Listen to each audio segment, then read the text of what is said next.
وَاعْلَمُوا أَنَّمَا غَنِمْتُم مِّن شَيْءٍ فَأَنَّ لِلَّهِ خُمُسَهُ وَلِلرَّسُولِ وَلِذِي الْقُرْبَى وَالْيَتَامَى وَالْمَسَاكِينِ وَابْنِ السَّبِيلِ إِن كُنتُمْ آمَنتُم بِاللَّهِ وَمَا أَنزَلْنَا عَلَىٰ عَبْدِنَا يَوْمَ الْفُرْقَانِ يَوْمَ الْتَقَى الْجَمْعَانِ وَاللَّهُ عَلَىٰ كُلِّ شَيْءٍ قَدِيرٌ صدق اللہ العظیم۔ اب یہاں وہ مال غنیمت کا حکم بیان ہو رہا ہے۔ وَاعْلَمُوا جان لو انما غنمتم من شیء، جو بھی غنیمت تمہیں حاصل ہوئی ہے، فَأَنَّ لِلَّهِ خُمُسَهُ، تو اس کا خمس پانچواں حصہ تو اللہ کے لیے ہے، وَلِلرَّسُولِ اور رسول کے لیے ہے،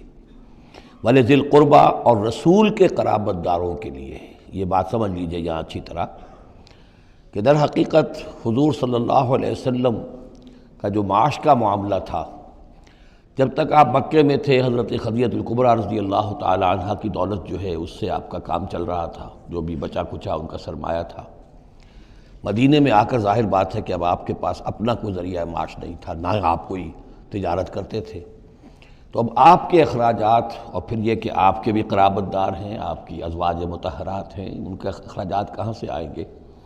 تو مال غنیمت میں سے خمس جو ہے وہ اس کام کے لیے رکھ لیا گیا، گویا وہ بیت المال کا حصہ ہوگا، اور بیت المال ہی کفالت کرے گا حضور کی بھی اور حضور کے قرابت داروں کی بھی۔ اس کے علاوہ اس بیت المال میں یتامى والمساکین وابن السبیل، اس میں حصہ ہوگا یتیموں کے لیے بھی اور مساکین اور محتاجوں کے لیے بھی اور مسافروں کے لیے بھی۔ یہ گویا کہ پانچواں حصہ مال غنیمت کا تو ہو گیا، سرکار سمجھ لیجیے سرکاری ہو گیا، لیکن اس سرکار میں سب سے بڑا خرچ جو ہے وہ در حقیقت محمد رسول اللہ صلی اللہ علیہ وسلم کے ذاتی، آپ کے اخراجات، آپ کے ازواج مطہرات کا نان نفقہ، آپ کے قرابت داروں کا ذوی القربیٰ، جس میں آپ کو بھی تو ظاہر بات ہے کہ کچھ نہ کچھ صلہ رحمی آپ فرماتے تھے، تو اس کے لیے، اور یہ کہ یتیموں اور مساکین کے لیے وابن السبیل۔ ان کنتم آمنتم باللہ، اگر تم ایمان رکھتے ہو اللہ پر، وما انزلنا علی عبدنا، اور اس شے پر جو ہم نے نازل کی اپنے بندے پر، یوم الفرقان، فیصلے کے دن، یعنی جو شے نازل کی وہ ہے غیبی امداد، نصرت غیبی، جو فرشتے آئے۔ ظاہر بات ہے کہ وہ ایک انسین جو ہے غیب کا معاملہ ہے، فرشتوں کو دیکھا تو کسی نے نہیں، تو جیسے وحی آتی تھی حضرت جبرائیل لے کر آتے تھے تو اس پر ایمان رکھتے ہو کہ یہ قرآن جو ہے اللہ کی طرف سے ہے، ایسے ہی تمہیں یقین ہونا چاہیے کہ اللہ تعالیٰ نے اپنا وہ وعدہ پورا فرمایا اور اللہ تعالیٰ نے فرشتے بھیجے۔ تو اگر تمہیں وہ یقین ہے تو پھر تم اس حکم کو پورے طور پر یوں سمجھیے کہ دلی طور پر اس کو قبول کرو، خوش دلی کے ساتھ پوری طریقے سے، کہ خمس جو ہے وہ تو اللہ اور اس کے رسول کا، بیت المال کا۔ بقیہ کے بارے میں حضور نے فرما دیا کہ 4/5 جو ہے یہ اب تقسیم ہو جائے گا مجاہدین کے درمیان۔ اس میں اس سے کوئی بحث نہیں ہے کہ کس نے کتنا جمع کیا، سارا مال ایک جگہ جمع ہوگا اور پھر اس کے حصے لگیں گے، چاہے کوئی پہرے پر تھا، جنگ کی نوبت ہی نہیں آئی، چاہے یہ کہ کوئی باقاعدہ جنگ میں کسی نے حصہ لیا، چاہے کسی نے مال غنیمت جمع کیا، چاہے نہیں کیا، جو بھی جنگ میں ہے ان کو برابر کا حصہ ملے گا۔ اس میں یہ ہے کہ جو سواریوں والے تھے انہیں دوہرا، اور جو پیدل تھے انہیں اکیرا، اس لیے کہ سواریاں اگر کسی کا اونٹ ہے، کسی کا گھوڑا ہے، 2 گھوڑے بھی تھے، تو ظاہر بات ہے کہ اس کے چارے وغیرہ کا بندوبست وہ خود اپنے پاس سے کرتا تھا، کوئی سپلائی لائنز تو آج کل کی جس طرح فوجوں کی ہوتی ہیں وہاں موجود نہیں تھی، لہذا جو مجاہد تھا کہ جو سوار تھا گھوڑے پر یا اونٹ پر، جس کا اپنا گھوڑا تھا، اپنا اونٹ تھا، اس کو دوہرا حصہ، اور جو عام پیادہ جو مجاہد تھا اس کو اکیرا۔ وَاعْلَمُوا أَنَّمَا غَنِمْتُم مِّن شَيْءٍ فَأَنَّ لِلَّهِ خُمُسَهُ وَلِلرَّسُولِ وَلِذِي الْقُرْبَى وَالْيَتَامَى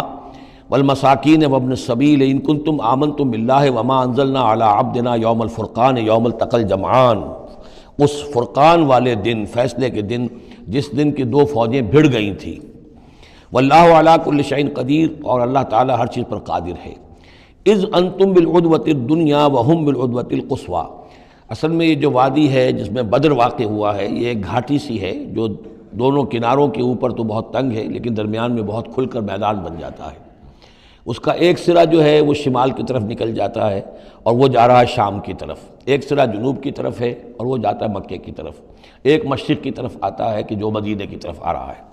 اور اکثر و بیشتر جو پہلے حاجی جاتے تھے وہ اسی راستے پر تھے، یہی راستہ تھا۔ اب تو جو نیا طریق الہجرہ بڑی اعلیٰ سڑک بن گئی ہے تو لوگوں کو ان مقامات سے گزرنے کا موقع نہیں ملتا، ورنہ بدر سے ہو کر ہی راستہ گزرتا تھا۔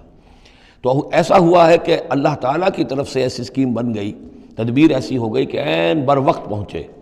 وہ جو مدینے والا سرا تھا جو قریب تھا مدینے کے اس وادی کا، اس پر حضور پہنچے، اور عین اسی وقت جو دور والا سرا تھا، گھاٹی جہاں پہ ختم ہو رہی تھی جنوب کی طرف، وہاں وہ قریش بھی پہنچ گئے بر وقت۔ جب تم تھے ورلے کنارے پر اور وہ تھے پرلے کنارے پر، اذ انتم بالعدوۃ الدنیا، دنیا ادنا کا مؤنث ہے قریب تر، وہم بالعدوۃ القصویٰ، اور وہ تھے پرلے کنارے پر، والرکب اسفل منکم، اور وہ جو قافلہ تھا وہ تم سے نیچے تھا، نیچے ہو کر گزر گیا تھا، یعنی اس کے بعد پہاڑوں کی ایک رینج تھی اور اس کے بعد پھر تہامہ کا میدان تھا۔ تو ابو سفیان نے یہ کیا تھا کہ قافلے کو لے کر اس بدر کی گھاٹی میں داخل ہی نہیں ہوئے، ادھر سے تو وہ پیغام بھی بھیج دیا تاکہ فوج ادھر سے آئے، تاکہ مسلمانوں کی توجہ بھی ہو تو فوج کی طرف ہو جائے، اور اسی میں وہ داؤ لگا کر اپنے قافلے کو بچا کر نکال کر لے جائیں، اور وہ تہامہ میں ساحل کے ساتھ ساتھ ہو کر نکل بھی گئے۔ وَلَوْ تَوَاعَدْتُمْ لَاخْتَلَفْتُمْ فِي الْمِيعَادِ، اور اگر تم لوگوں نے آپس میں معاہدہ کیا ہوتا کہ فلاں وقت پر ہمیں پہنچنا ہے، ہو سکتا ہے کہ تم ایک ساتھ نہ پہنچ سکتے، اختلاف ہو جاتا، جیسے اپوائنٹمنٹ ہوتی ہے فلاں وقت پہ میں بھی پہنچوں گا آپ بھی پہنچ جائیں تو کچھ نہ کچھ آگے پیچھے ہو جاتا ہے، تو اگر تم طے کر کے بھی آتے تو اتنا نہ ہوتا جتنا کہ ہم نے اپنی مشیت اپنی تدبیر سے کر دیا کہ عین وقت پر تمہیں وہاں پہنچا دیا۔ اس کی وجہ کیا تھی؟ ہم چاہتے تھے کہ یہ ٹکراؤ ہو جائے اور یہ بات واضح ہو جائے کہ جان لیں اہل مکہ کہ اللہ تعالیٰ کی نصرت کس کے ساتھ ہے، اس کے عوام بھی سمجھ لیں۔ وَلَٰكِن لِيَقْضِيَ اللَّهُ أَمْرًا كَانَ مَفْعُولًا، لیکن یہ سب کچھ لیے ہوا تاکہ اللہ تعالیٰ طے کر دے وہ شے، فیصلہ کر دے کہ جو ہو کر رہنی ہے، كَانَ مَفْعُولًا لِيَهْلِكَ مَنْ هَلَكَ عَنْ بَيِّنَةٍ، تاکہ اب جسے ہلاک ہونا ہے وہ ہلاک ہو بات کے واضح ہو جانے کے بعد۔ اب بھی عوام کی اگر آنکھیں نہیں کھلتی تو پھر گویا کہ وہ پھر مورد الزام خود ہے، اب ان کے سرداروں نے جو کچھ ان کی مت ماری تھی، اب آ کر اس موقع کے بعد ان کی آنکھیں کھل جانی چاہیے۔ اب بھی اگر کوئی ہلاک ہوتا ہے تو بات کے واضح ہونے کے بعد ہلاک ہو، لِيَهْلِكَ مَنْ هَلَكَ عَنْ بَيِّنَةٍ وَيَحْيَىٰ مَنْ حَيَّ عَنْ بَيِّنَةٍ، اور جسے جینا ہے، جس کی زندگی ہے روحانی زندگی، اور جو سیدھے راستے پر آنا چاہتا ہے وہ بھی اس بینہ کی بنا پر وہ سیدھے راستے پر آ جائے اور حیات معنوی حاصل کر لے۔ وَإِنَّ اللَّهَ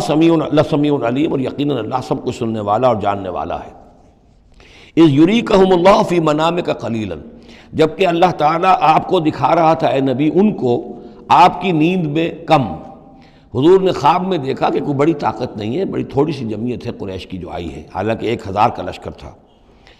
وَلَوْ أَرَاكَهُمْ كَثِيرًا، اور اگر آپ کو دکھایا ہوتا کہ وہ بڑی بڑی تعداد میں آ رہے ہیں، لَفَشِلْتُمْ، اور آپ نے وہ بات بتائی ہوتی صحابہ کرام کو، اپنے ساتھیوں کو، تو اے مسلمانوں پھر تم کمزوری دکھاتے، تمہیں ڈھیلے پڑ جاتے۔ وَلَتَنَازَعْتُمْ فِي الْأَمْرِ، اور معاملے کے اندر پھر کوئی ایک اور تنازع کھڑا ہو جاتا کہ ہمیں یہاں جنگ کرنی بھی چاہیے کہ نہیں۔ وَلَٰكِنَّ اللَّهَ سَلَّمَ، لیکن اللہ تعالیٰ نے سلامتی پیدا فرما دی۔ إِنَّهُ عَلِيمٌ بِذَاتِ الصُّدُورِ، یقیناً وہ جو کچھ سینوں کے اندر ہے اس سے واقف ہے۔ اس کی توجہ یہ کی ہے مفسرین نے کہ اگرچہ نبی کا خواب جھوٹا نہیں ہو سکتا، یہ نہیں تھا کہ حضور کو جو خواب دکھایا گیا وہ غلط تھا، اصل میں ان کی جو معنوی حقیقت تھی وہ دکھا دی گئی۔ ایک ہے کسی شے کے اندر جو کمیت ہے، کوانٹیٹیو ایلیمنٹ ہے اس کا، ایک ہے جو اس کی کیفیت ہے، جو اس کے اندر اصل حقیقت ہے۔ تو یہ بات جو ہے اچھی طرح سمجھ لینے کی ہے کہ مکے سے جو اصل نفری آئی تھی وہ تو ان عوام الناس کی تھی کہ جن کو بارے میں جن کو معلوم تھا کہ محمد ہمارے بہترین آدمی ہیں صلی اللہ علیہ وسلم، اور جو ان کے ساتھی ہیں وہ ہمارے گلے سرسبد ہیں، ہمارے خاندان کے قریش کے بہترین لوگ ہیں،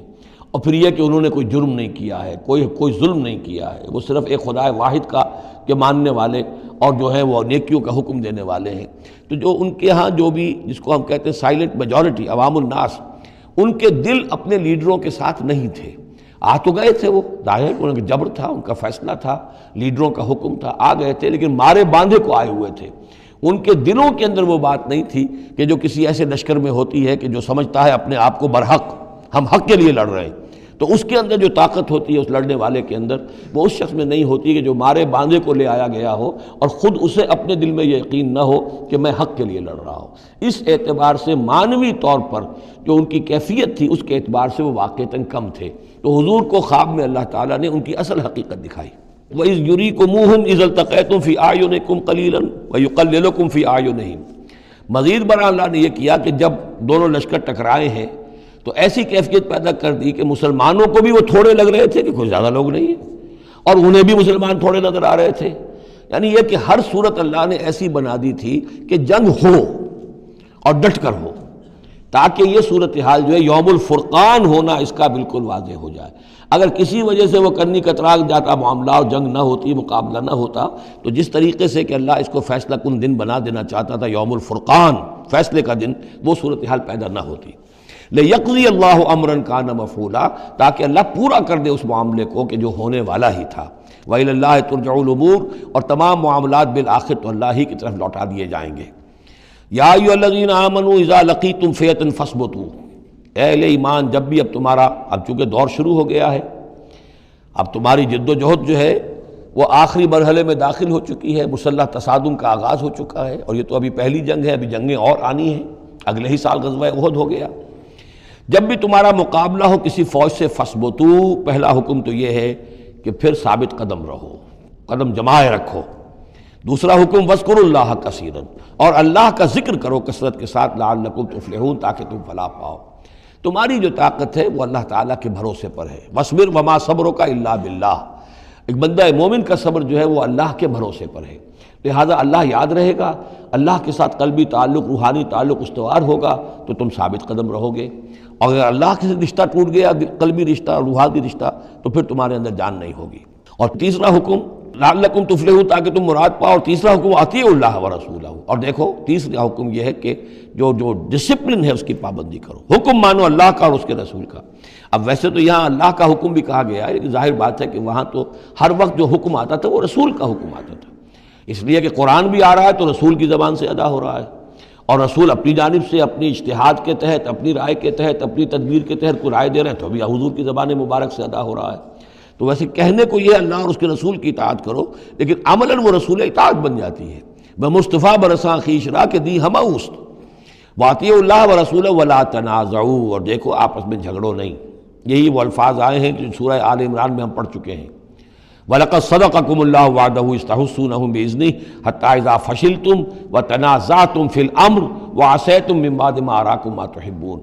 اب یہ ایک سال بعد ہونے والا ہے، یہ ایک سال پہلے ان سے کہا جا رہا ہے نظم کی پابندی کرو، اطاعت رسول پر کاربند رہو، ولا تنازعوا، اختلاف نہ کرو، جھگڑا نہ ڈالو، فتفشلوا، تو تم ڈھیلے پڑ جاؤ گے، وتذهب ريحكم، اور تمہاری ہوا اکھڑ جائے گی، واصبروا، اور ثابت قدم رہو، ان اللہ مع الصابرین، یقیناً اللہ تعالیٰ صابروں کے ساتھ ہے، اللہ کی نصرت، تائید اہل صبر کے ساتھ ہے۔ ولا تکونوا کالذین خرجوا من دیارہم بطرا ورئاء الناس، ان لوگوں کے مانند نہ ہو جانا کبھی جو نکلے تھے اپنے گھروں سے اتراتے ہوئے، اینٹتے ہوئے، اکڑتے ہوئے لوگوں کو دکھانے کے لیے۔ یہ وہ قریش کا لشکر جب چلا ہے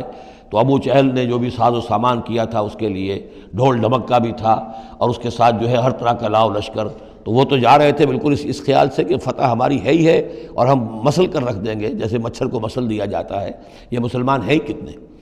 وہ جو ہے خوب اپنے شان و شوکت کا مظاہرہ کرتے ہوئے جا رہے تھے۔ وَيَصُدُّونَ عَن سَبِيلِ اللَّهِ، اور حقیقت کیا تھی کہ اللہ کے راستے سے روک رہے تھے۔ وَاللَّهُ بِمَا يَعْمَلُونَ مُحِيطٌ، اور جو کچھ وہ کر رہے تھے اللہ اس کا احاطہ کیے ہوئے تھا، اللہ کے قابو سے باہر جانے والی ان کی کوئی تدبیر نہیں تھی۔ وَإِذْ زَيَّنَ لَهُمُ الشَّيْطَانُ أَعْمَالَهُمْ، اور جب کہ شیطان نے ان کے لیے ان کے اعمال کو مزین کر دیا تھا۔ وَقَالَ لَا غَالِبَ لَكُمُ الْيَوْمَ، اور اس نے ان کے کان میں یہ پھونک ماری تھی، یہ وسوسہ ڈالا تھا، آج تم پر کوئی غالب نہیں آ سکتا۔ مکے سے نکلی ہو نفری اور 1000 کی، یہ تو گویا کہ بڑی انہونی سی بات تھی، عرب کے اندر اس طرح کے مواقع بہت کم آتے تھے۔ لا غالب لکم اليوم من الناس، کوئی انسانوں میں سے تم پر غالب نہیں آ سکتا۔ وإنی جار لکم، اور میں بھی تمہارے ساتھ ہی ہوں۔ فلما تراءت الفئتان، اور جب دونوں لشکروں نے ایک دوسرے کو دیکھا، آمنے سامنے ہوئی، نکص علی عقبیہ، تو وہ شیطان اپنی ایڑیوں کے بل پیچھے مڑ گیا، بھاگا۔ وقال، اور اس نے کہا انی بریء منکم، میں تم سے لا تعلق ہوں، میرا تم سے کوئی تعلق نہیں۔ انی ارا ما لا ترون، میں وہ کچھ دیکھ رہا ہوں جو تم نہیں دیکھ رہے۔ فرشتوں کو دیکھنا جو ہے، چونکہ یہ بھی ناری مخلوق ہے، نور اور نار میں بڑا قرب ہے۔ نوری مخلوق ہے ملائکہ، اور ناری مخلوق ہے جن، اور یہ جن ہے عزازیل، ابلیس۔ تو اس کو نظر آ گیا فرشتے آ رہے ہیں۔ انی ارا ما لا ترون،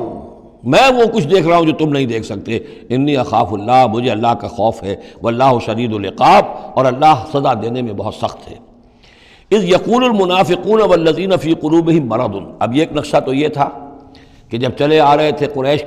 کا لشکر لے کر ابو جہل اور اس کے ساتھی سردار، اور ادھر شیطان بھی ان کو پہلے تو پیٹھ ٹھوکتا ہوا آ رہا ہے اور عین وقت پر جو ہے وہ ان کو ساتھ چھوڑ کر بھاگا ہے۔ ادھر جب مدینے کے اندر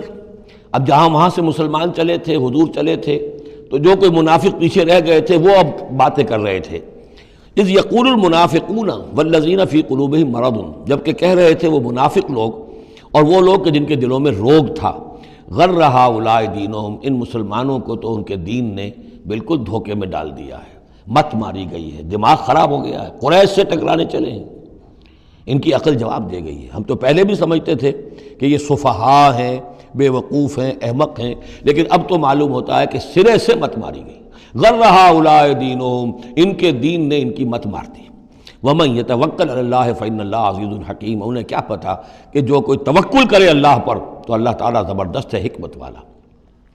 وَلَوْ تَرَىٰ يَتَوَفَّى الَّذِينَ كَفَرُوا الْمَلَائِكَةُ، اور کاش تم دیکھ سکتے جب کہ قبض کرتے ہیں فرشتے ان کافروں کو، ان کی جانوں کو، یضربون وجوہہم، ان کے چہروں پر ضرب لگاتے ہوئے، وادبارہم، اور ان کی پیٹھوں پر، وذوقوا عذاب الحریق، اور کہتے اب چکھو جلنے کا عذاب، ذالک بما قدمت ایدیکم، اور یہ وہ کچھ ہے جو تمہارے اپنے ہاتھوں نے آگے بھیجا ہے، وان اللہ لیس بظلام للعبید، اور یہ کہ اللہ تو ہرگز اپنے بندوں کے حق میں ظالم نہیں ہے، ظلم کرنے والا نہیں ہے۔ کداب آل فرعون والذین من قبلہم، جیسے کہ معاملہ ہوا آل فرعون کا اور ان کا جو ان سے پہلے تھے۔ آل فرعون سے پہلے قوم شعیب سے پہلے صدوم اور عمورہ کی بستیاں، ان سے پہلے قوم سمود، ان سے پہلے قوم عاد، ان سے پہلے قوم نوح، یہ ہم سورہ اعراف کے اندر یہ ساری چیزیں پڑھ کر آئے۔ کداب آل فرعون والذین من قبلہم کفروا بآیات اللہ، انہوں نے بھی اللہ کی آیات کا کفر کیا، فأخذہم اللہ بذنوبہم، تو اللہ نے پکڑ لیا انہیں ان کے گناہوں کی پاداش میں۔ ان اللہ قوی شدید العقاب، یقیناً اللہ تعالیٰ قوی ہے، قوت والا ہے، زور آور ہے، اور سزا دینے میں سخت ہے۔ ذالک بان اللہ لم یکن مغیرا نعمۃ انعمها علی قوم حتی یغیروا ما بانفسہم، یہ اس لیے ہے کہ اللہ تعالیٰ کا یہ طریقہ نہیں ہے کہ کوئی نعمت جو اس نے کسی قوم کو دی ہو اس میں تغیر کر دے جب تک کہ وہ قوم اپنے اندر کی کیفیت کو متغیر نہ کر دے۔ یعنی یہ ہر قوم جو اٹھی تھی اسی شکل میں اٹھی تھی کہ اللہ تعالیٰ نے ایک نبی بھیجا، جیسے کہ قوم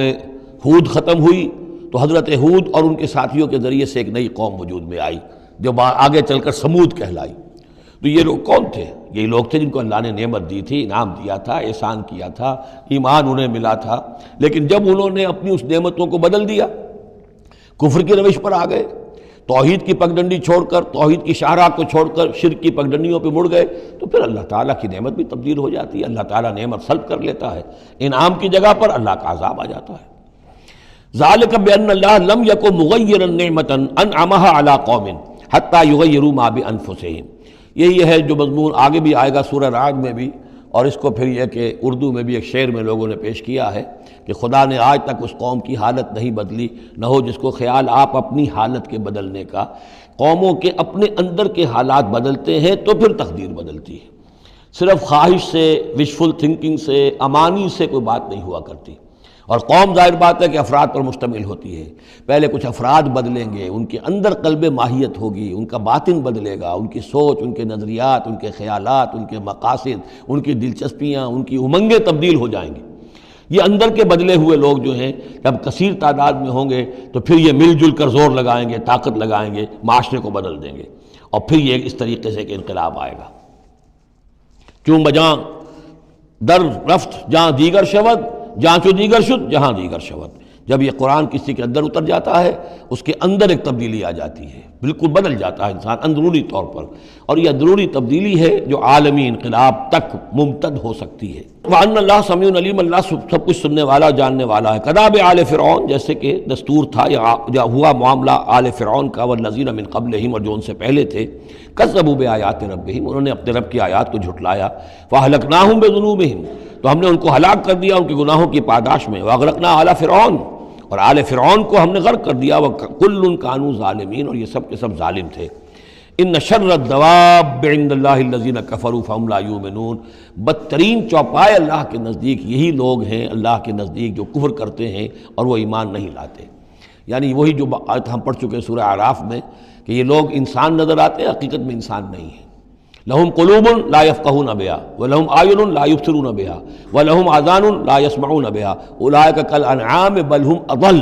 وہ چوپایوں کے مانند ہیں بلکہ ان سے بھی گئے گزرے۔ اس لیے شرت دواب کہا گیا، تمام جانداروں میں اور جمان چوپایوں میں، جانوروں میں سب سے برے لوگ جو ہیں وہ یہ انسان نما حیوان ہیں کہ جن کے اندر عقل نہیں، جن کے اندر شعور نہیں، جو ایمان سے خالی ہیں اور کفر پر اور صرف دنیا کی لذتوں پر ریجھ گئے۔ الذین عاہدت منہم ثم ینقضون عہدہم فی کل مرۃ وہم لا یتقون، وہ لوگ کہ جن سے آپ نے اے نبی معاہدہ کیا تھا پھر وہ ہر مرتبہ اپنا عہد توڑتے ہیں اور اس کا کوئی ڈر نہیں رکھتے۔ اب یہ اشارہ ہو رہا ہے یہود کی طرف، کیونکہ حضور جب مدینے میں تشریف لائے تو میں نے آپ کو شروع میں بتا دیا تھا کہ آپ نے بہت بڑا یہ سمجھیے کہ اس کو Montgomery what, professor Montgomery what نے جس قدر تعریف کی ہے اس کی، اور سارے جتنے بھی الفاظ ہو سکتے تھے انگریزی زبان میں، اسٹیٹسمین شپ کہ حضور کا معاملہ، فہمی کا معاملہ، تدبر کا معاملہ، سیاست کو سمجھنے کا معاملہ، اس کی بہت بڑی بات کی ہے کہ آپ نے یہودی قبائل جو تھے تینوں ان کو معاہدوں میں جکڑ لیا۔ تو یہ ایک بہت بڑا آپ کا کارنامہ تھا، لیکن اب ظاہر بات ہے جکڑے تو وہ گئے، اندر سے وہ دشمنی کرتے تھے، ساز باز کرتے تھے۔ اوپر معاہدہ ہے، اندر سے ساز باز چل رہی ہے، پیغامات بھیجے جا رہے ہیں قریش کو کہ کیا کر رہے ہیں آپ لوگ، کیوں دیر کر رہے ہیں، کیوں نہیں حملہ کرتے، ہم اندر سے آپ کی مدد کریں گے۔ تو یہ خدمت ابھی چل رہی تھی۔ تو فرمایا الذین عاہدت منہم ثم ینقضون عہدہم، وہ لوگ کہ جن سے نبی آپ نے عہد کیا، معاہدے کیے، اور وہ یہ کہ اپنے معاہدے توڑ رہے ہیں، فی کل مرۃ، ہر بار، وہم لا یتقون، اور وہ ڈرتے نہیں ہیں۔ فإما تثقفنہم فی الحرب، تو اگر آپ پا جائیں انہیں جنگ میں، فشرد بہم من خلفہم، تو ان کو ایسی سزا دیجئے کہ جو پیچھے ہیں ان کے ہوش ٹھکانے آ جائیں، لعلہم یذکرون، تاکہ انہیں عبرت حاصل ہو جائے۔ یعنی یہ کہ اب ایک تو یہ ہے کہ وہ کوئی صرف ان کی جو ہے وہ وہاں سے خطوط جا آ رہے ہیں، پیغام رسانی ہو رہی ہے، لیکن کہیں اگر ان میں اس کا کوئی شخص جنگ میں بھی پکڑا جائے، واقعتاً وہ جنگ میں شریک ہو جائے، قریش کی طرف سے آ جائے اور پکڑا جائے، تو پھر اس کو وہ سزا دیجئے کہ جو ایک کی سزا جو ہے وہ سینکڑوں کے ہوش ٹھکانے کر دے۔ یہ ہے مطلب۔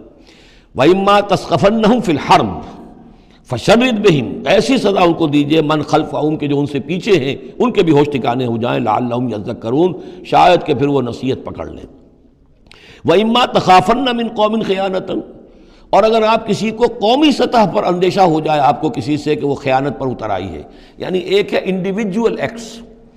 بنو قریظہ کا کوئی شخص ہے جو کام کر رہا ہے، بنو قریظہ کا سردار کہے گا صاحب مجھے کیا معلوم، یہ ایک شخص کا انڈیویجول معاملہ ہے، اس نے کوئی خط لکھ دیا ہوگا قریش کو یا کوئی سلسلہ جرمانی کیا ہوگا، لیکن یہ ہمارا اجتماعی معاملہ نہیں ہے، ہم معاہدے کے پابند ہیں۔ بنو قینقاع کا کوئی شخص ہے اس نے کر دیا، تو اس کے لیے تو پہلا حکم آ گیا، وہ کہیں اگر مل جائے، جنگ میں مل جائے، کیونکہ ویسے تو اسے ہاتھ نہیں لگا سکتے، معاہدہ ہے ان کے ساتھ، تو معاہدہ ہے، اس کو کیا سزا دیں گے، لیکن یہ کہ جنگ میں کہیں آ جائے، اتنی جرأت کر جائے تو پھر اس کو وہ سخت سزا دیجیے گا کہ جو پیچھے بیٹھے ہوئے ہیں، جو ڈورے ہلا رہے ہیں، تارے ہلا رہے ہیں، ان کو بھی ہوش ٹھکانے آ جائے۔ لیکن یہ کہ اگر آپ کو اندیشہ ہو جائے کہ کوئی قبیلہ جو ہے وہ خلاف ورزی کرنے پر اتر آیا ہے، خیانت کرنے پر اتر آیا ہے، وَإِمَّا تَخَافَنَّ مِنْ قَوْمٍ خِيَانَةً، کسی کی طرف سے خیانت کا آپ کو اندیشہ ہی ہو جائے، فَانبِذْ إِلَيْهِمْ عَلَىٰ سَوَاءٍ، تو پھر پھینک دیجئے ان کی طرف کھلم کھلا، یعنی پھر معاہدے کو ایبروگیٹ کیجئے، کہہ دیجئے کہ آج سے ہمارا کوئی معاہدہ نہیں۔ یہ نہیں ہے کہ معاہدہ بھی قائم رہے اور آپ ان کے خلاف اقدام بھی کر دیں، یہ صحیح نہیں، اس لیے کہ یہ مقام جو ہے اخلاقی اعتبار سے بھی غلط ہے، اور خاص طور پر آپ کا مقام، مقام نبوت، اس کے اعتبار سے کسی درجے میں بھی نہیں ہے کہ کسی قوم کے ساتھ معاہدہ بھی ہے، آپ کو اندیشہ ہے کہ وہ خیانت کر رہے ہیں، تو آپ کھلم کھلا اعلان کر دیجئے کہ آج سے میرا اور تمہارا کوئی معاہدہ نہیں، پھر اقدام کیجئے۔ لیکن یہ کہ بغیر اس اعلان کے کوئی اقدام کرنا ان کے خلاف، یہ در حقیقت اللہ تعالیٰ جو اخلاق چاہتا ہے اہل ایمان کے، اس کے منافی ہے۔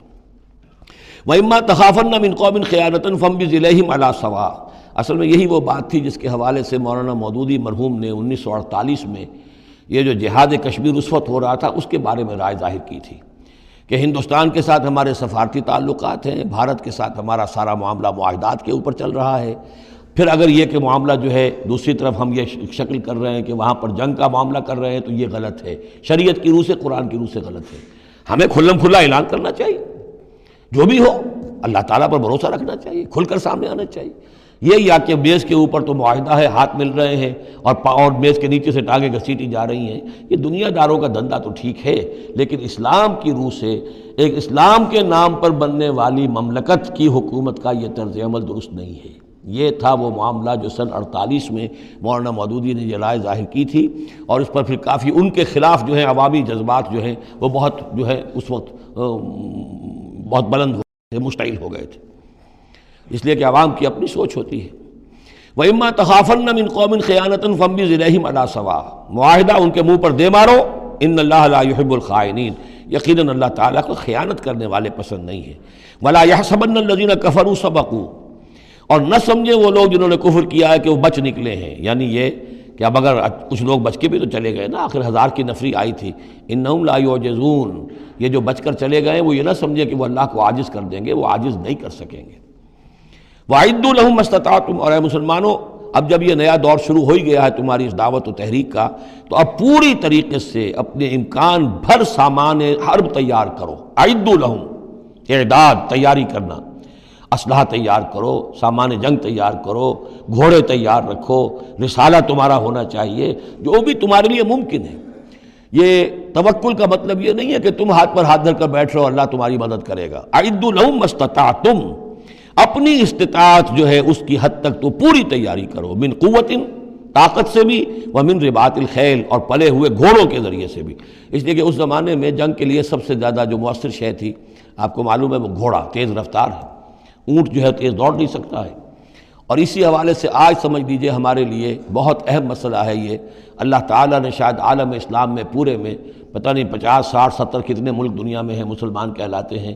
ایک ملک ہے صرف جسے ایٹمک صلاحیت دی ہے، اور یہ امانت پوری امت مسلمہ کی ہے، مسلمانان پاکستان کے پاس، اور اس کے بارے میں اگر امریکہ کا دباؤ قبول کر لیا گیا تو یہ سب سے بڑی خیانت ہوگی اللہ کے ساتھ، امت مسلمہ کے ساتھ، اللہ کے دین کے ساتھ۔ وہ اسرائیل لے کر بیٹھا ہوا ہے ایٹم بم کے، اس کے پاس انبار لگے ہوئے، لیکن یہ ہے کہ ساری پالیسی جو چل رہی ہے وہ یہ کسی طریقے سے پاکستان کا، ایک عراق کے بارے میں اندیشہ ہوا تھا کہ اسے ایٹمی دانت نکل سکتے ہیں،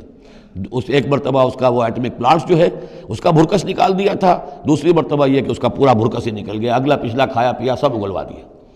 اب پاکستان پر سارا دباؤ، ساری ڈپلومیسی جو بھی چل رہی ہے اس وقت، کان کھولنے کی اور آنکھیں کھول کر دن گزارنے کی ضرورت ہے۔ ہمیں حکم یہ کہ جو بھی اللہ نے تمہیں دیا ہے، تمہارا امکان، جو بھی تمہارے پاس امکانی طاقت ہے اسے سنبھال کر رکھو، ڈیٹرنٹ۔ اعدوا لہم ما استطعتم من قوت ومن رباط الخیل ترہبون بہ عدو اللہ، تاکہ تم اللہ کے دشمنوں کو اس سے ڈرا سکو، یہی ہے ڈیٹرنٹ، معلوم ہو کہ ان کے پاس وہ طاقت ہے۔ وعدوکم، اور اپنے دشمنوں کو بھی ڈرا سکو، وآخرین من دونہم، ایک تو ہے اللہ کے دشمن اور تمہارے دشمن ایک اور بھی ہیں جو ان کے سوا ہیں، ان کے پرے ہیں، انہیں تم نہیں جانتے، لا تعلمونہم اللہ یعلمہم، اللہ انہیں جانتا ہے، یعنی وہ مارے آستین منافقین ہیں، یہ تمہاری اپنی آستینوں کے اندر بیٹھے ہوئے ہیں، تمہیں پتہ بھی نہیں ہے کہ وہ لوگ بھی در حقیقت ففتھ کالمسٹ عنصر ہے کہ جو در حقیقت تمہاری تباہی چاہتا ہے، بربادی چاہتا ہے۔ وما تنفقوا من شیء، اب ظاہر بات ہے کہ اگر ساز و سامان فراہم کرنا ہے، اسلحہ فراہم کرنا ہے، اور ساز و سامان کے لیے جو ہے گھوڑے تیار کرنے ہیں تو انفاق کرنا پڑے گا۔ انفقوا مما رزقناکم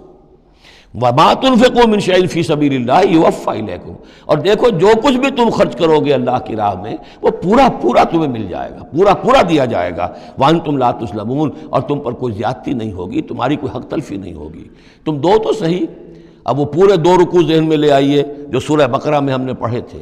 کہ اگر کوئی شخص اللہ کی راہ میں مال خرچ کرتا ہے، فی سبیل اللہ خرچ کرتا ہے، تو جیسے ایک دانہ جو ہے وہ زمین کے اندر ڈال دیتے ہو، اس سے جو ایک پودا نکلتا ہے، اس میں سٹے ہوتے ہیں، 7 سٹے ہیں، اور ہر سٹے کے اندر 100 دانے ہیں، تو وہ ایک دانہ 700 دانے پیدا کر رہا ہے، اور اللہ تعالیٰ جس کو چاہے گا 700 گنا سے بھی زیادہ اجر و ثواب دے گا۔ کہاں صد کر رکھ رہے ہو اپنے پیسے، خرچ کر دو اسے، اس لیے کہ اب اس دعوت کا اور اس تحریک کا اور محمد رسول اللہ کی جو جد و جہد ہے اس کا وہ مرحلہ آ گیا ہے کہ اب ساز و سامان اور کیل کانٹے سے لیس ہونا ضروری ہے۔ وَإِن جَنَحُوا لِلسَّلْمِ فَانْجَحْ لَهَا، اور اے نبی اگر وہ اپنے بازو اپنے کندھے نیچے گرا دے امن کے لیے، صلح کے لیے، اگر قریش آمادہ ہو جاتے ہیں تو آپ بھی جھک جائیے، کوئی بات نہیں، صلح کر لیجیے۔ وَتَوَکَّلْ عَلَى اللَّهِ، اللہ پر توکل کیجیے، یعنی یہ کہ اگر وہ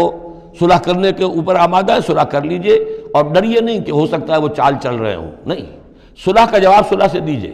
لیکن یہ کہ اللہ پر توکل کیجئے، وَهُوَ السَّمِيعُ العلیم، وہ سب کچھ إِنَّهُ هُوَ السَّمِيعُ العلیم، یقیناً وہ سب کچھ سننے والا اور جاننے والا ہے۔ وَإِن يُرِيدُوا أَن يَخْدَعُوكَ، اور اگر وہ چاہتے ہو کہ آپ کو دھوکہ دے دیں، فَإِنَّ حَسْبَكَ اللَّهُ، تب بھی آپ نہ گھبرائیں، آپ کے لیے اللہ کافی ہے، اللہ کی طرف سے ضمانت ہے۔ هُوَ الَّذِي أَيَّدَكَ بِنَصْرِهِ وَبِالْمُؤْمِنِينَ، وہی تو ہے اللہ جس نے اے نبی آپ کی مدد کی ہے اپنی نصرت سے اور اہل ایمان کے ذریعے۔ یہ ذرا نوٹ کیجئے،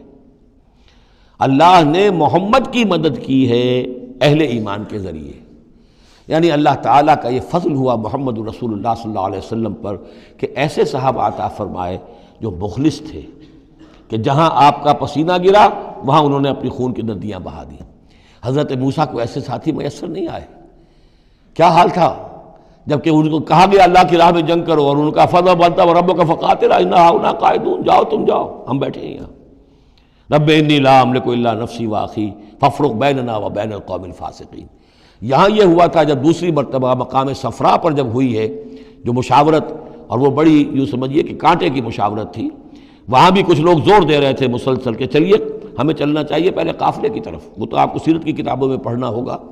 لیکن یہ ہے کہ اس وقت حضور کا منشا یہ تھا، آپ بار بار کہ اچھا آپ اور لوگ مشورہ دیں، اور لوگ بھی مشورہ دیں۔ حضرت مقداد نے کھڑے ہو کر یہی بات کہی رضی اللہ تعالیٰ عنہ، اے نبی آپ ہمیں موسیٰ کے ساتھی نہ سمجھیے جنہوں نے کہہ دیا تھا وَاسْتَبَنْتَ وَرَبُّكَ فَقَاتِلَا إِنَّا هُنَا قَاعِدُونَ، ہم آپ کے ساتھی ہیں، آپ جو حکم دیں ہم حاضر ہیں۔ حضرت ابوبکر نے تقریر کی، حضرت عمر نے تقریر کی، حضور دیکھ رہے ہیں انصار کا کیا منشا ہے، ان کی کیا رائے ہے۔ پھر کھڑے ہوئے حضرت سعد، انہوں نے کہا ہے کانک تعنینا یا رسول اللہ، اے اللہ کے رسول شاید آپ کا روح سخن ہماری جانب ہے، شاید اس وجہ سے کہ ہمارا جو معاہدہ ہوا تھا بیعت عقبہ ثانیہ میں وہ یہ تھا کہ اگر مدینے پر حملہ ہوگا تو ہم آپ کی حفاظت کریں گے، شاید یہ گمان ہے آپ کا۔ فَإِنَّا آمَنَّا بِكَ وَصَدَّقْنَاكَ، ہم آپ پر ایمان لا چکے، ہم نے آپ کی تصدیق کی، ہم نے آپ کو اللہ کا رسول مانا، اب ہمارے پاس کوئی آپشن نہیں ہے۔ خدا کی قسم اگر آپ اپنا گھوڑا سمندر میں ڈال دیں گے ہم بھی آپ کے پیچھے اپنی سواریاں سمندر میں ڈال دیں گے، اور خدا کی قسم اگر آپ ہمیں کہیں گے ہم اپنی اونٹنیوں کو دبلا کر دیں گے برق الغمات تک جا پہنچیں گے، یعنی یمن کا شہر ہے برق الغمات، وہاں تک پہنچ جائیں گے چاہے ہماری اونٹنیاں لاغر ہو جائیں۔ اس کے بعد حضور کا چہرہ کھل اٹھا کہ انصار کی طرف سے بھی ان کے ایک رئیس نے یہ بات کہی ہے، پھر آپ نے کہا چلو اب بدر کی طرف۔ تو یہ اللہ تعالیٰ نے گویا کہ حضور کی مدد کی ہے اہل ایمان سے۔ هو الذی ایدک بنصرہ، ایک تو اللہ کی مدد آئی آسمان سے، فرشتے آئے، اور ایک وبالمؤمنین، اور اہل ایمان کے ذریعے سے آپ کی مدد کی ہے۔ من انصاری الی اللہ، کون ہے میرا مددگار اللہ کی راہ میں۔ وَأَلَّفَ بَيْنَ قُلُوبِهِمْ، اور ان اہل ایمان کے دلوں میں اللہ نے محبت پیدا کر دی۔ لَوْ أَنفَقْتَ مَا فِي الْأَرْضِ جَمِيعًا مَا أَلَّفْتَ بَيْنَ قُلُوبِهِمْ، ارے نبی اگر آپ دولت کے ذریعے سے محبت پیدا کرتے کہ لوگوں کو زیادہ سے زیادہ ان کے دل کی نرمی کے لیے، تالیف قلب کے لیے جو ہے پیسے دیے جائیں، اگر زمین کی ساری دولت بھی آپ خرچ کر دیتے تو ان میں یہ تالیف، یہ الفت پیدا نہیں ہو سکتی تھی۔ وَلَٰكِنَّ اللَّهَ أَلَّفَ بَيْنَهُمْ، یہ تو اللہ تعالیٰ ہی نے ان کے مابین یہ الفت پیدا کر دی ہے۔ یہ ہم سورہ آل عمران میں بھی پڑھ چکے ہیں کہ تمہارا معاملہ جو ہے اِذْ كُنْتُمْ أَعْدَاءً فَأَلَّفَ بَيْنَ قُلُوبِكُمْ فَأَصْبَحْتُمْ بِنِعْمَتِهِ إِخْوَانًا، آیت نمبر 103 ہے سورہ آل عمران کی۔ وَكُنْتُمْ عَلَىٰ شَفَا حُفْرَةٍ مِّنَ النَّارِ فَأَنقَذَكُم مِّنْهَا كَذَٰلِكَ يُبَيِّنُ اللَّهُ لَكُمْ آيَاتِهِ لَعَلَّكُمْ تَهْتَدُونَ، تم تو تباہی کے آگ کے گڑھے کے کنارے تک پہنچ چکے تھے۔ وَلَٰكِنَّ اللَّهَ أَلَّفَ بَيْنَهُمْ إِنَّهُ عَزِيزٌ حَكِيمٌ، یقیناً وہ زبردست ہے حکمت والا۔ یا ایھا النبی حسبک اللہ ومن اتبعک من المؤمنین، اے نبی آپ کے لیے اللہ کافی ہے اور وہ کہ جو پیروی کر رہے ہیں آپ کی اہل ایمان میں سے۔ ایک ترجمہ تو اس کا یہ ہوگا، یعنی جو اگر اوپر والی آیت کے ساتھ اس کو جوڑے، ایک یہ بھی ہو سکتا ہے اے نبی اللہ کافی ہے آپ کے لیے بھی، اور جو آپ کی پیروی کرنے والے ہیں مسلمان ان کے لیے بھی، ان کے لیے بھی اللہ کفایت کرتا ہے، ان کی مدد کے لیے، ان کو سہارا دینے کے لیے۔ تو یہ ایسی کنسٹرکشن ہے جملے کی کہ دونوں معنی لیے جا سکتے ہیں۔ یا ایھا النبی حرض المؤمنین علی القتال، اب یہ تحریض کا لفظ پھر آ گیا جو سورہ نساء میں ہم پڑھ چکے ہیں۔ وحرض المؤمنین علی القتال، اے نبی شوق دلائیے، ترغیب دلائیے، ابھاریے، ایمان کے جذبات کو ذرا اپیل کیجئے اہل ایمان کے کہ وہ قتال پر آمادہ ہوں۔ یہ میں آپ کو بتا چکا ہوں کہ اعلان عام اس طریقے کا کہ فرض ہے جنگ میں نکلنا ہر مسلمان کے لیے، یہ صرف تبوک میں ہوا سن 9 میں جا کر۔ پورے 9 برس تک قتال فی سبیل اللہ کے لیے تحریض تھی، ترغیب تھی، اور یہ تحریض گاڑی ہو کر تحریض بن گئی، بس لازم نہیں تھا۔ اسی لیے ہم سورہ نساء میں پڑھ چکے ہیں کہ اس کے باوجود جو اس ترغیب کی وجہ سے آگے بڑھے، قتال کے لیے نکلے، ان کے اونچے درجات ہیں، لیکن یہ کہ جن لوگوں کو چونکہ فرض عین نہیں کیا گیا تھا، لہذا اگر کوئی نہیں نکلے تو ان کے اوپر کوئی مواخذہ نہیں۔ لیکن یہ کہ غزوہ تبوک میں نفیر عام تھی کہ ہر صاحب ایمان کا نکلنا ضروری ہے۔ حرض المؤمنین علی القتال ان یکن منکم 20 صابرون، اگر تم میں سے 20 ہوں گے صبر کرنے والے، یغلبوا 200، تو وہ 200 پر غالب آ جائیں گے۔ وَإِن یکن منکم 100، اور اگر ہوں گے تم میں سے 100، یغلبوا 1000، وہ غالب آ جائیں گے 1000 پر، من الذین کفروا، کافروں میں سے، بأنہم قوم لا یفقہون، اس لیے کہ وہ سمجھ نہیں رکھتے۔ سمجھ سے مراد کیا ہے؟ انہیں اپنے موقف کی حقانیت کا یقین نہیں ہے۔ ایک شخص ہے جو جانتا ہے میں حق پر ہوں، میں حق کے لیے لڑ رہا ہوں،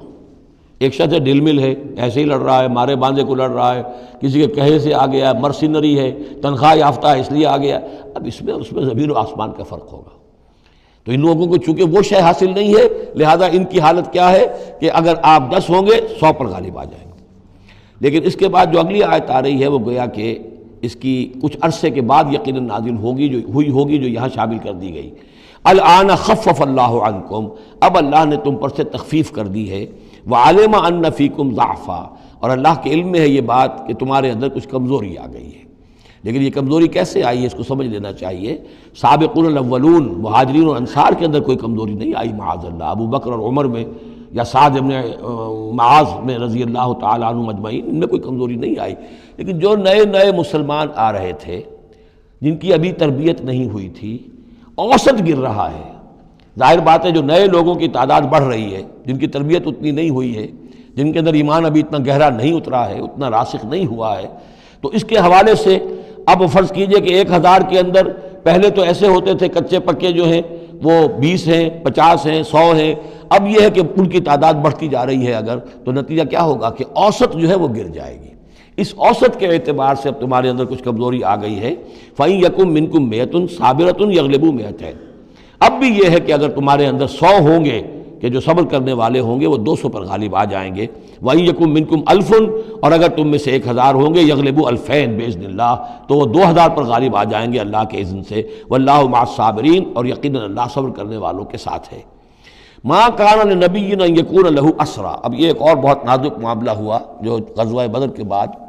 کہ وہ جو 70 قیدی پکڑے گئے ان کا کیا کیا جائے۔ جو قریش کے 70 قیدی، اب اس کی ایک شکل تو یہ تھی، مشاورت کی حضور نے، حضرت ابو بکر کی ایک رائے تھی، حضور کی اپنی رائے بھی وہی تھی، اس لیے کہ جو مزاج حضور کا تھا، آپ شفیق، نرم، رؤوف، رقیق القلب، یہی معاملہ حضرت ابو بکر کا تھا۔ حضرت عمر تھے سخت، اشدہم فی امر اللہ عمر، حضرت عمر کی یہ رائے تھی کہ ان سب کو قتل کر دینا چاہیے، اگر ہم نے فدیہ لے کر یا معاف کر دیا، ویسے ہی یہ چھوڑ دیا، یہ پھر دوبارہ آئیں گے، کفر کو تقویت حاصل ہوگی۔ تو اس کو تو جب تک کہ کفر کی کمر ٹوٹ نہ جائے، یہ سانپ جو ہے جب تک کہ پوری طرح کچلا نہ جائے، اس وقت تک جو ہے ہمیں کوئی نرمی نہیں کرنی چاہیے، بلکہ وہ اس حد تک تھے کہ ہم میں سے یہ جو قیدی آئے ہیں جو ان کے قریب ترین عزیز ہوں، بس مہاجرین کے اندر وہ لوگ موجود تھے، قریش کے جو لوگ پکڑے گئے ہیں، تو مہاجرین جو تھے یہاں صحابہ کرام وہ بھی تو قرشی تھے، تو اپنے قریب ترین عزیزوں کو اپنے ہاتھ سے قتل کریں، یہ حضرت عمر کی رائے تھی۔ حضور صلی اللہ علیہ وسلم کی رائے اور حضرت ابو بکر کی رائے بھی یہ تھی کہ نہیں، نرمی کی جائے، فدیہ لے کر چھوڑ دیا جائے۔ فیصلہ ہو گیا، اس پر عمل ہو گیا، لیکن پھر جو یہ آیت اتری ہے یہ پھر بہت سخت ہے، اس میں اس فیصلے کو غلط قرار دیا گیا، اگرچہ فیصلہ ہو گیا ٹھیک ہے، لیکن یہ کہ اس کے اوپر گرفت ہوئی ہے کہ یہ نہیں ہونا چاہیے تھا۔ یہ مضمون بنیادی طور پر یہ سورہ محمد میں آئے گا صلی اللہ علیہ وسلم، اور وہاں تفصیل کے ساتھ اس کی پوری بات آ چکی ہے، اور چونکہ سورہ محمد سورہ بقرہ سے بھی پہلے نازل ہو چکی تھی، سورۃ القتال، اس حوالے سے یہ بات جو ہے بہت اہم ہے کہ اس میں یہ قاعدہ قانون آ چکا تھا۔ اس کے باوجود اس بات کا ہو جانا یہ گویا کہ ایک طرح سے ایک کوتاہی ہوئی ہے، وقتی طور پر نظر انداز ہو گیا اللہ تعالیٰ کا مستقل حکم۔ ما کان لنبی ان یکون لہ اسریٰ، کسی نبی کے لیے یہ جائز نہیں ہے کہ اس کے پاس قیدی ہوں، حتی یسخن فی الارض، جب تک کہ زمین کے اندر خوب خونریزی نہ ہو لے، یعنی باطل کی کمر نہ توڑی جا چکی ہو اس وقت تک قیدی رکھنا۔ قیدی رکھنے کا مطلب تو ہے کہ وہ زندہ رہیں گے، آج نہیں تو کل انہیں چھوڑنا پڑے گا، آپ چھوڑیں گے ان کو وہ پھر کفر کی تقویت کا باعث بنیں گے۔ تريدون عرض الدنیا، تم دنیا کا ساز و سامان چاہتے ہو، یعنی فدیہ ملے گا، مال ملے گا۔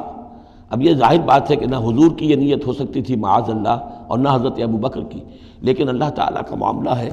جب وہ اپنے نبیوں کے اوپر بھی کبھی گرفت کرتا ہے تو بظاہر الفاظ بڑے سخت ہوتے ہیں، بظاہر بڑے سخت ہوتے ہیں، تو اس کے اندر وہ سختی موجود ہے۔ ظاہر بات ہے کہ یہ بات نہ حضور کے لیے نہ حضرت ابو بکر کے لیے۔ تريدون عرض الدنیا،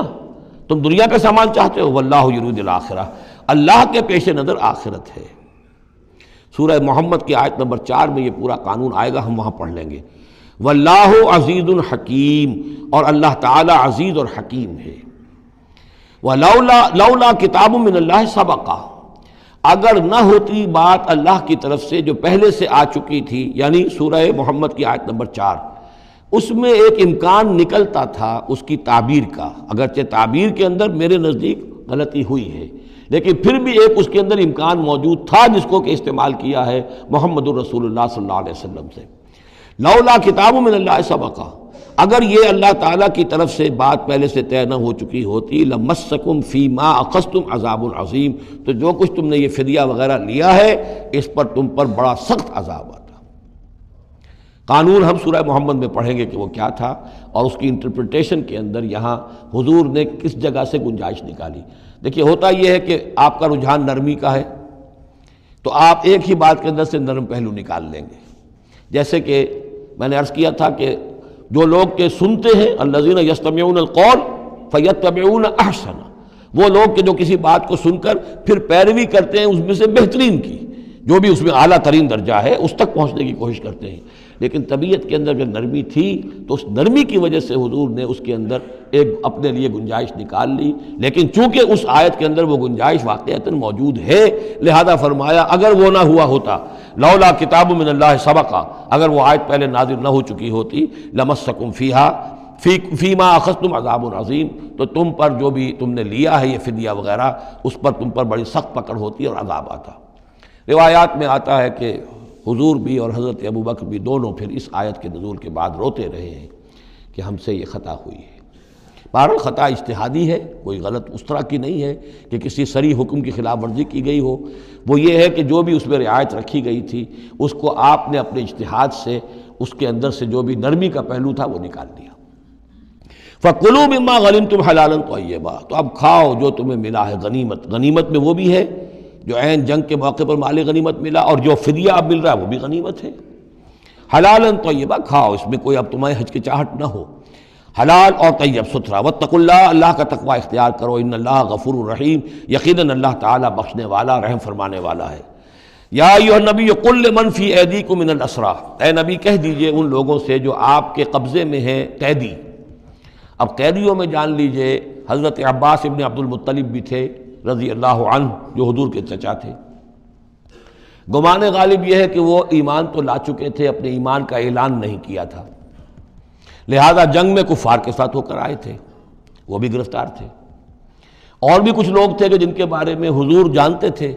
کہ یہ لوگ جو ہے اپنی دلی خواہش سے نہیں آئے ہیں، بلکہ یہ کہ اپنے سرداروں کے دباؤ کی وجہ سے آئے ہیں، لیکن قانون تو قانون ہے۔ تو اس طریقے کا معاملہ جب ہوا ہے، اور پھر حضور کے اپنے اقدامات، وہ قیدی ہیں ابو العاص، ان کی بڑی صاحبزادی زینب رضی اللہ تعالی عنہا نے پھر ان کے لیے اپنا وہ ہار بھیجا ہے جو حضرت خدیجہ نے انہیں شادی کے موقع پر دیا تھا۔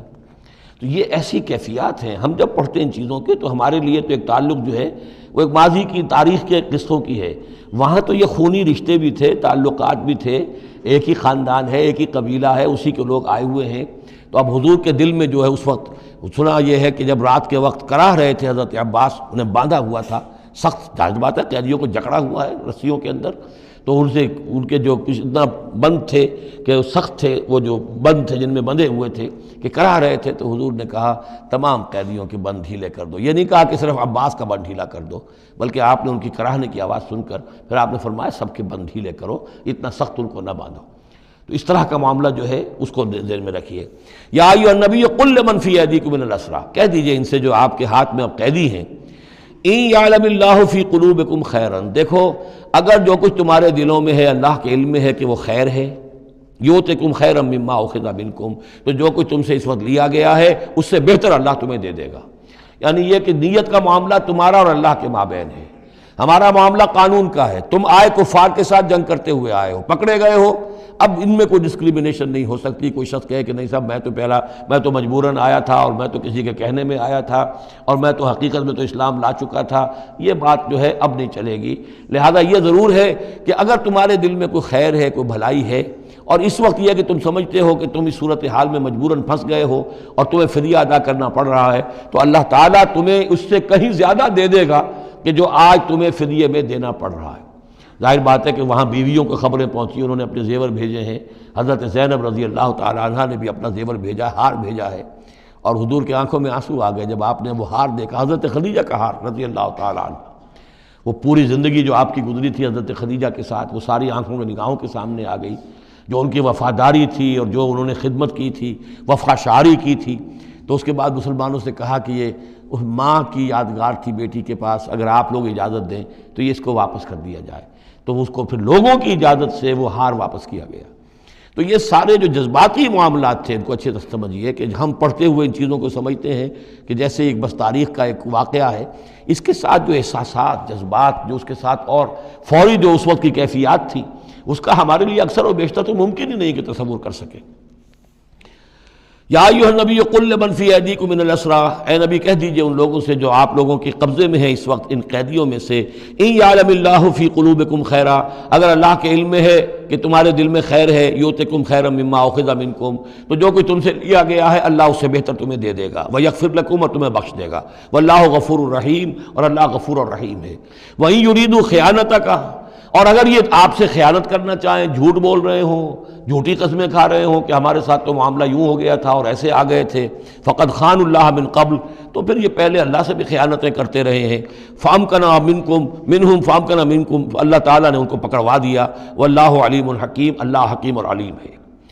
اب یہ یوں سمجھیے کہ کنکلوڈنگ آیات ہے سورہ مبارکہ کی، ان الذین آمنوا وہاجروا وجاہدوا باموالہم وانفسہم فی سبیل اللہ والذین آووا ونصروا اولئک بعضهم اولیاء بعض، یقیناً وہ لوگ جو ایمان لائے اور جنہوں نے ہجرت کی اور جہاد کیا اپنے اموالوں اور جانوں کے ساتھ اللہ کی راہ میں، اور وہ لوگ جنہوں نے انہیں پناہ دی اور ان کی مدد کی، اولئک بعضهم اولیاء بعض، یہ وہ لوگ ہیں کہ جو ایک دوسرے کے ساتھی ہیں، رفیق ہیں۔ یہ آپ نے بات سمجھ لی۔ اس وقت تک مسلمان معاشرہ جو ہے یہ دو حصوں میں علیحدہ علیحدہ منقسم تھا، مہاجرین، انصار۔ اگرچہ مہاجرین اور انصار کو بھائی بھائی بنایا جا چکا تھا، لیکن ظاہر بات ہے کہ صرف اس طرح کے تعلق سے وہ پورا جو قبائلی نظام جو ہے وہ ایک دم تو تلپٹ نہیں ہو جاتا۔ تو اس وقت تک جس صورتحال بھی یہ ہے کہ جو پہلے جو 8 مہمیں حضور نے بھیجی ہیں اس میں کسی انصاری کو شریک نہیں کیا، وہ ایکسکلوسیولی مہاجر فینومینن تھا۔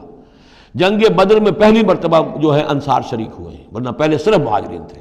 لہذا وہ پہلی آیت جو ہے ان الذین آمنوا، وہ لوگ جو ایمان لائے، وہاجروا، انہوں نے مکے سے ہجرت کی، مدینے آ گئے، وجاہدوا باموالہم وانفسہم فی سبیل اللہ،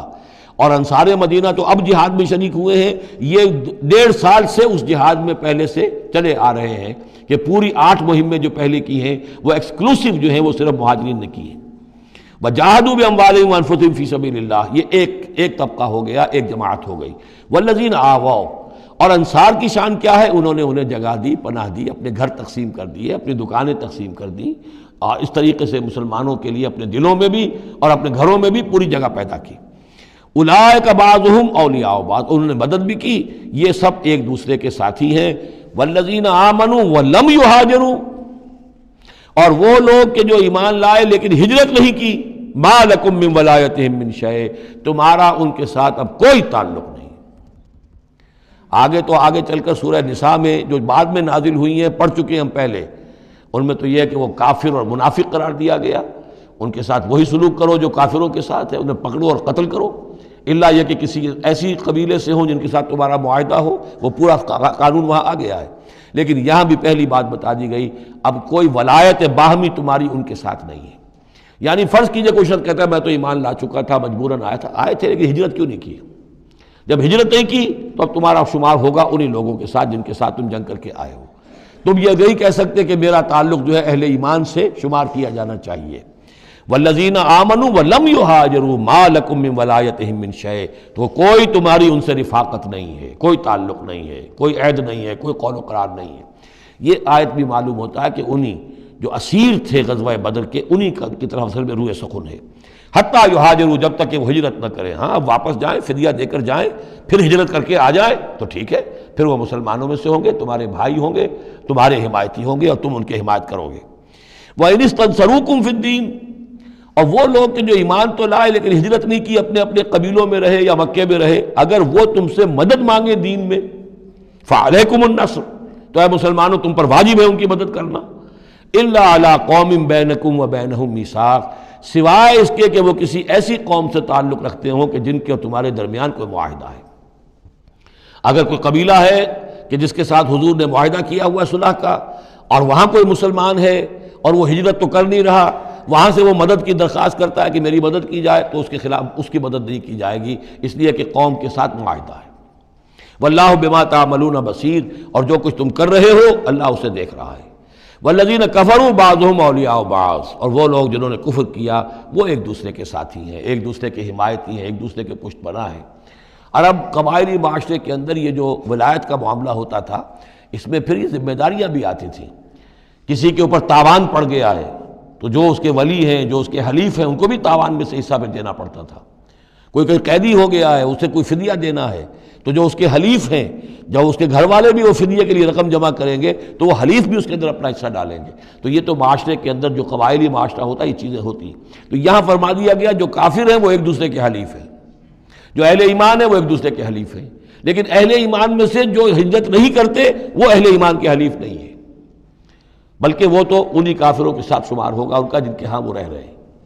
البتہ یہ کہ اگر وہ مدد طلب کریں تمہیں مدد کرنی ہوگی، بشرطے کہ ان کے قبیلے سے تمہارا کوئی معاہدہ نہ ہو۔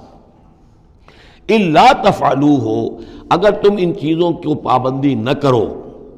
ایک مسلمان ہے وہاں سے اس نے خط لکھ دیا ہے کہ مجھے یہاں ستایا جا رہا ہے، حالانکہ اس قبیلے سے آپ کا معاہدہ اور آپ چڑھ دوڑے اس قبیلے کے اوپر، تو یہ معاملہ نہیں چلے گا دنیا کے اندر۔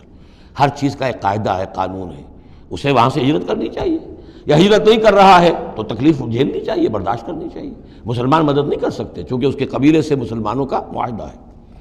الا تفعلوہ، اگر یہ قواعد و ضوابط پیش نظر نہیں رکھو گے، ان کی پابندی نہیں کرو گے، تکن فتنۃ،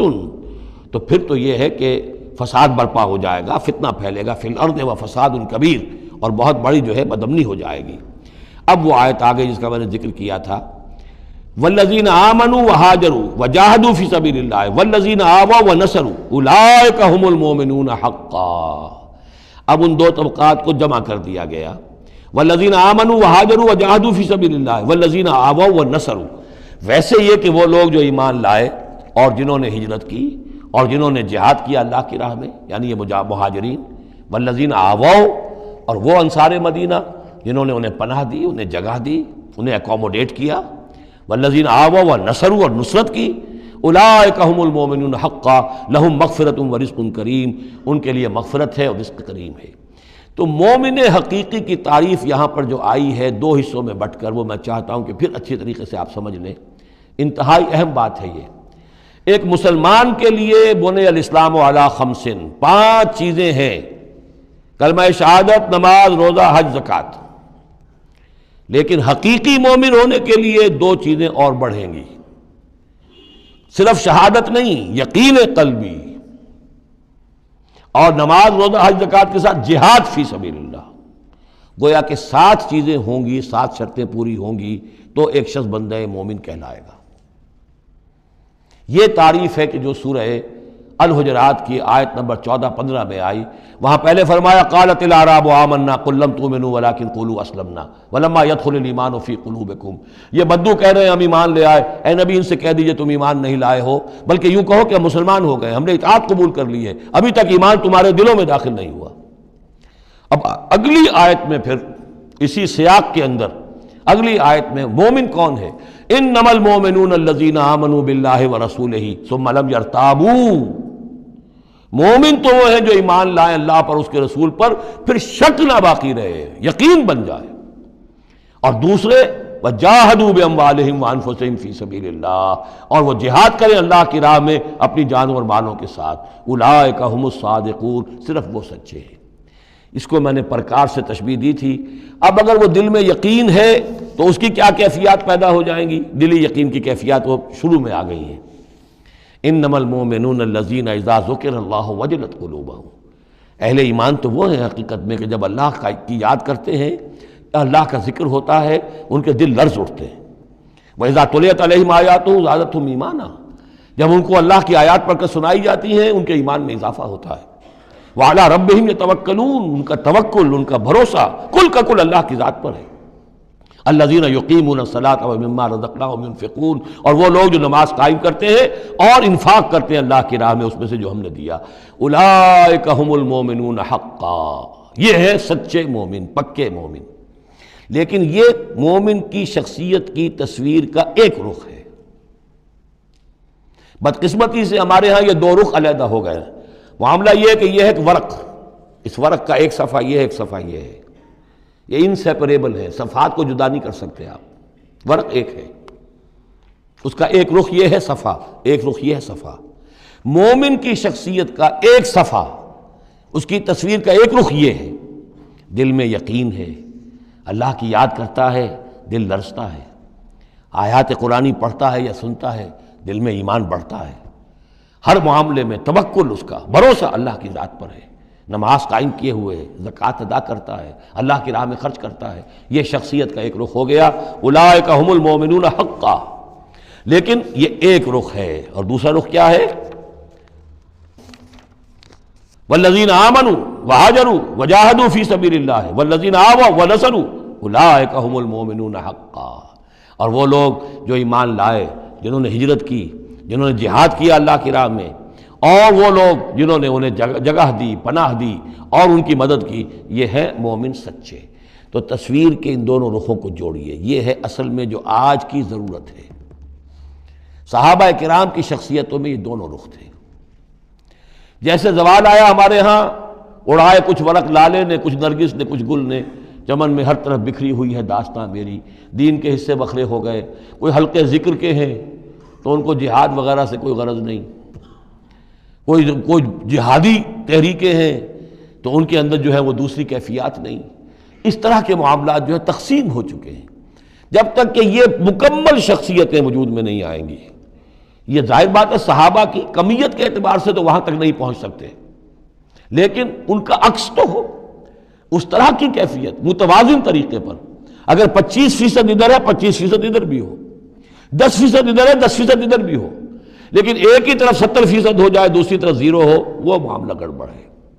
یہ دونوں جو رخ ہے شخصیت کے، ان کو جمع کرنے کی ضرورت ہے. اولئک هم المؤمنون حقا لهم مغفرۃ ورزق کریم. ان کے لیے مغفرت ہے اور رزق کریم ہے. اللہم ربنا اجعلنا منہم، اللہم ربنا اجعلنا منہم والذین آمنوا من بعد وہاجروا وجاہدوا. اور جو لوگ بعد میں ایمان لائے یا لائیں گے اور ہجرت کریں، جہاد کریں، وجاہدوا معکم، تمہارے ساتھ ہو کر جہاد کریں، فاولئک منکم، تو اے مسلمانوں وہ تم ہی میں سے ہیں، تمہاری جماعت، تمہاری امت حزب اللہ کے حصے ہوں گے.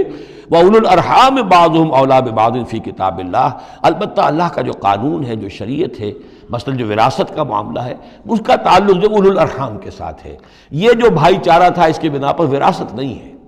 وراثت ہوگی وہی جو رحمی رشتے ہیں جن کے بنا پر کہ وراثت کا قانون بنا دیا گیا. اولو الارحام بعضهم اولیٰ ببعض فی کتاب اللہ. اللہ کی شریعت کے ضابطے کے قانون میں بہرحال جو رحمی رشتے ہیں وہ یقیناً مقدم ہیں. ان اللہ بکل شیء علیم. یقیناً اللہ تعالی ہر چیز کا علم رکھتا ہے. بارک اللہ لی ولکم فی القرآن العظیم ونفعنی